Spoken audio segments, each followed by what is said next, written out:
மீனராசியில் பிறந்தவங்களுக்கு உண்டான ஆவணி மாத பலன்தானுங்க இந்த பதிவில் நம்ம பார்க்க போகிறோம்.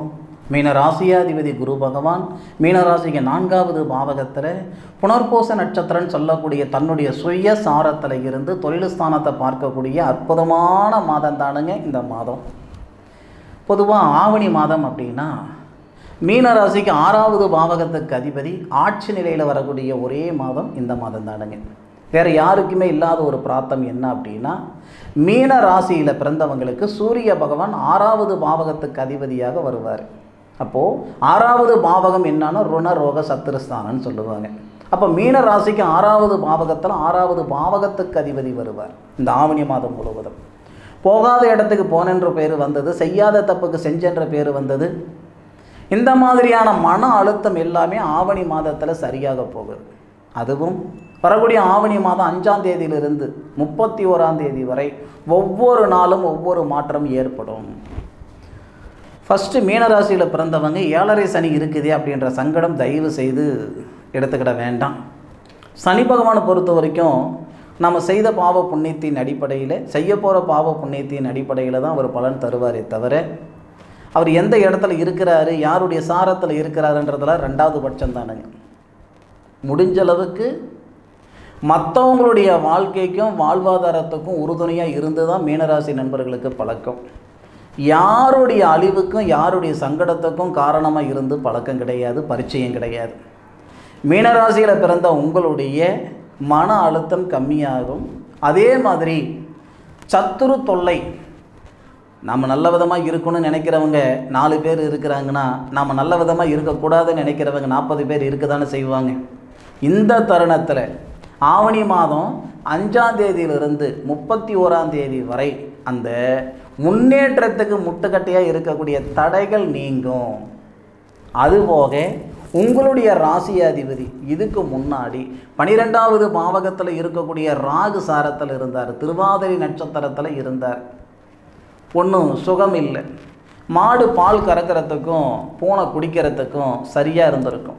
இன்னும் ஒரு சிலர் இருப்பாங்க, ஒரே வீட்டில் 2 வாழ்க்கை நான் வாழ்ந்துக்கிட்டு இருக்கிறேனுங்க. அதுக்கு அர்த்தம் என்னன்னா, கணவன் மனைவி 2 பிள்ளைங்க இல்லை ஒரு குழந்தை, ஆனாலும் ஒரே வீட்டில் தான் இருக்கிறோன்னு பேர்.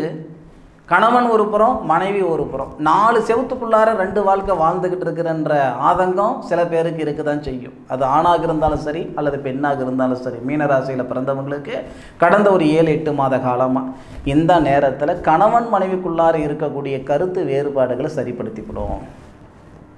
என்ன சார் காரணம்? இந்த திருமண காரகன் அப்படின்னு சொல்லக்கூடிய கிரகம் சுக்கிரனுங்க. நம்ம ராசிக்கு 4வது பாவகத்தில் நம்ம ராசியாதிபதினு சொல்லக்கூடிய குரு பகவானோட சேரக்கூடிய நேரம் நல்ல நேரங்க. அசுர குருவும் தேவகுருவும் ஒரு பாவகத்தில். திருமணகாரகன் சொல்லக்கூடிய சுக்கிரனுக்கு தேவகுருன்னு சொல்லக்கூடிய உங்கள் ராசிநாதன் நட்சத்திரமும் கொடுக்குறாரு, பக்கத்திலேயே இணைச்சிக்கிறாரு. இதனால் கணவன் மனைவிக்குள்ளார இருக்கக்கூடிய கருத்து வேறுபாடுகள் சரியாகும். உத்தியோகத்தில் இருக்கக்கூடிய சங்கடங்கள் நீங்கும். பொருளாதார ரீதியாக இருக்கிற சங்கடங்களை சரிப்படுத்திக்கிறதுக்கு உண்டான தருணத்தை அந்த பிரபஞ்சம் கொடுத்துரும். சில பேருக்கு எதிர்பார்ப்பு இருக்கும். எதிர்பார்ப்புன்றது எல்லாருக்கும் இருக்க தானே செய்யுது. அது என்ன, சில பேர் பல பேருக்கு எதிர்பார்ப்புகள் இருக்க தான் செய்யுது. ஒவ்வொருத்தருக்கும் ஒவ்வொரு விதமான எதிர்பார்ப்புகள் இருந்தாலும் ஒவ்வொரு தருணத்தில் தான் இந்த பிரபஞ்சம் சாதகமான ஒரு வாய்ப்புகள் ஒவ்வொருத்தருக்கு ஏற்படுத்தும். இந்த நேரத்தில் கட்டாயம் ஒரு நல்ல நேர காலங்கள் வரப்போகுது.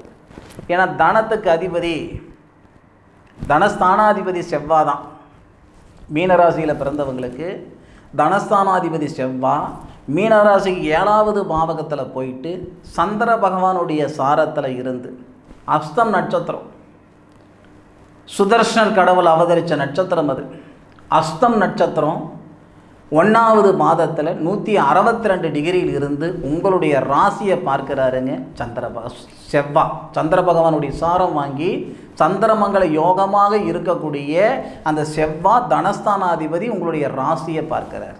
இதனால் அது முதலே சொன்னேன் இல்லைங்களா, இந்த பொருளாதார ரீதியாக இருக்கிற சங்கடம் சரியாகும், குடும்பத்தில் நிம்மதி சந்தோஷம் உருவாகுன்ட்டு. அதுக்கு இதுதான் காரணம். அதே மாதிரி மருத்துவத்துறையில் இருக்கிற மீனராசிக்காரங்க மீனராசியில் பிறந்தவங்க மருத்துவத்துறையில் இருக்கிறாங்க அப்படின்னா இது பிரமாதமான ஒரு நேரங்க. ஆவணி மாதம் 1ஆம் தேதியிலிருந்து 29ஆம் தேதி வரை எப்படி பிரமாதமான ஒரு நேரம் அப்படின்னா, புதன் அப்படின்னு சொல்லக்கூடிய உங்கள் ராசிக்கு 4வது பாவகம் 7வது பாவகம் சொல்லக்கூடிய புதனுடைய ஆதிக்கத்தில் தான் செவ்வாய் இருக்கிறார், தனஸ்தானாதிபதி. அப்போது மருத்துவத்துறையில் படித்தவங்க வெளிநாடு போகணுன்ற எண்ணம் இருக்குது அப்படின்னா இந்த நேரம் பிரமாதமான நேரம், எடுத்த கை. அதனால் நான் வெளிநாடு தொடர்புள்ள வேலைக்கு போகணும், அல்லது வெளிநாடு போகணும், அல்லது வெளிநாட்டில் படிக்க போகணும், வெளிநாடு சார்ந்த விஷயத்துக்கு மருத்துவத்துறையில் இருக்கிறவங்க செயல்படுறதுக்கு இது மிகப்பெரிய ஒரு சந்தர்ப்பம், பயன்படுத்திக்குவோம். அதே மாதிரி படித்த பிள்ளைகள் படித்த படிப்புக்கு உண்டான உத்தியோகம் இல்லாமல் இருக்கிறனுங்க அப்படின்னா 2வது பாவகத்துக்கு அதிபதி பலமாக இருக்கிறதுனால 100% சாதகமாக இருக்கும். அதுவும் சில பேருக்கு ஆவணி மாதம் 13ஆம் தேதியிலிருந்து ஆவணி மாதம் 26ஆம் தேதி வரை சூரிய பகவான் சொல்லக்கூடிய 6வது பாவகத்துக்கு அதிபதி சுக்கிர பகவானுடைய சாரத்தில் இருக்கும்போது பிரமாதமாக இருக்கும் நேரம். படித்த பிள்ளைகளுக்கு படித்த படிப்புக்கு உண்டான உத்தியோகம் வேணும், அல்லது சுய தொழில் செய்ய போகிறேன், சாதிக்கணும்னு நினைக்கிறேனுங்க, சம்பாதிக்கிற இடத்துல தான் இருக்கேன், சாதிக்கிற இடத்துக்கு போகலை, உங்களுடைய முயற்சி மிகப்பெரிய ஒரு வெற்றியை கொடுக்கக்கூடிய நேரம் ஆவணி மாதம் 13ஆம் தேதியிலிருந்து ஆவணி மாதம் 16ஆம் தேதி வரை சுக்கிர பகவானுடைய சாரத்தில் சூரிய பகவான் வரக்கூடிய நேரம் பிரமாதமான ஒரு நேரமாக இருக்கும். இது ஒன்றும் பெரிய விஷயம் இல்லை. ஏன்னா 8 சாரத்தில் 6 கிரகம் வர்றது, அந்த நேரத்தில் நமக்கு இந்த மாதிரியான மாற்றங்கள் ஏற்படுத்தும். ஏறத்தாழ வியாபாரம் செய்துக்கிட்டு இருக்கிறேன், அரசாங்க உத்தியோகத்தில் இருக்கிறேன், நீங்கள் எந்த வேலை செய்துக்கிட்டு இருந்தாலும் சரி, இந்த 7.5 சனி காலத்தில் உங்களுடைய தொழிலில் சங்கடங்கள் ஏற்பட்டுக்கிட்டு இருக்குது அப்படின்னா இந்த ஆவணி மாத காலம் உங்களுக்கு பரவாயில்லையாக இருக்கும், சாதகமாக இருக்கும். கழுத்து பிடிக்கிற அளவுக்கு பிரச்சனை இருக்குதுங்க அப்படின்னா ஆவணி மாதத்தில் மூச்சு விடுற மாதிரி பரவாயில்ல, பார்த்துக்கலாம், செஞ்சுக்கலாம் அப்படின்ற மாதிரி ஒரு தன்னம்பிக்கையை தரக்கூடிய மாதமாக இருக்கக்கூடியது தானுங்க வரக்கூடிய ஆவணி மாதம். ஆவணி மாதம் கட்டாயம் சொல்கிறேனுங்க, ஆஹா ஓஹோன்னு சொல்கிற அளவுக்கு இல்லைனாலும் நிம்மதியாக கொடுத்ததுங்க, சந்தோஷத்தை கொடுத்ததுங்க அப்படின்னு சொல்லக்கூடிய அளவுக்கு கட்டாயம் வரக்கூடிய ஆவணி மாதம் மீனராசியில் பிறந்தவங்களுக்கு ஏற்படும். அதில் எந்த விதமான ஒரு மாற்று கருத்தும் கிடையாது. இதில் மீனராசியில் ரேவதி நட்சத்திரத்தில் பிறந்தவங்களுக்கு வரக்கூடிய ஆவணி மாதம் ரொம்ப பிரமாதமாக இருக்கும். ரேவதி நட்சத்திரத்தில் நீங்கள் ஆணாக பிறந்திருந்தாலும் சரி, பெண்ணாக பிறந்திருந்தாலும் சரி, சரியாக 26ஆம் தேதி எழுதி வச்சுக்கோங்க. ஆவணி மாதம் 26ஆம் தேதி ரேவதி நட்சத்திரத்தில் பிறந்தவங்களுக்கு ரேவதி நட்சத்திராதிபதி புதன் ரேவதி நட்சத்திரம் மீன ராசிக்கு 7வது பாவகத்தில் ஆட்சி உச்சமும் பெறாரு. சுபஸ்தானாதிபதியும் தனஸ்தானாதிபதியும் சேர்ந்து இருந்து உங்களுடைய ராசியை பார்ப்பதால் பிரமாதமான அதிர்ஷ்டம் உண்டு. இது உத்தியோகத்தில் மிகப்பெரிய உயர்வை கொடுக்கலாம், அல்லது மண்மனையை வாங்கிறதுக்கான ஒரு பிரார்த்தத்தை கொடுக்கலாம். வாகனம் மட்டும் வாங்காதீங்க, அது வேண்டாம், இந்த நேரத்தில் சங்கடங்களை கொடுக்கும். மண்ணு மனையை உருவாக்கலாம், அல்லது பதவி உயர்வு கொடுக்கலாம், வெளியூர் வெளிநாடு சந்தர்ப்பம் ஏற்படுத்தலாம், மன அழுத்தம் குறைக்கலாம், குடும்பத்தில் நிம்மதி சந்தோஷம் உருவாக்கலாம். அருமையான ஒரு நேரமாக ஆவணி மாதம் 26ஆம் தேதியிலிருந்து 31ஆம் தேதி வரை 5 நாள் மிகப்பெரிய வெற்றியை கொடுக்கக்கூடிய நேர காலங்கள் ரேவதி நட்சத்திரத்தில் பிறந்தவங்களுக்கு வரக்கூடிய ஆவணி மாதத்தில். இந்த பதிவு மீனராசியில் பிறந்த உங்களுக்கு கட்டாயம் பயனுள்ள பதிவாக இருக்குன்னு நான் மனசார நம்புகிறேன்.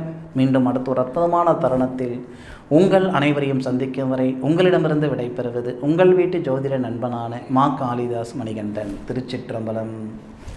வாழ்க வையகம், வாழ்க வளமுடன்.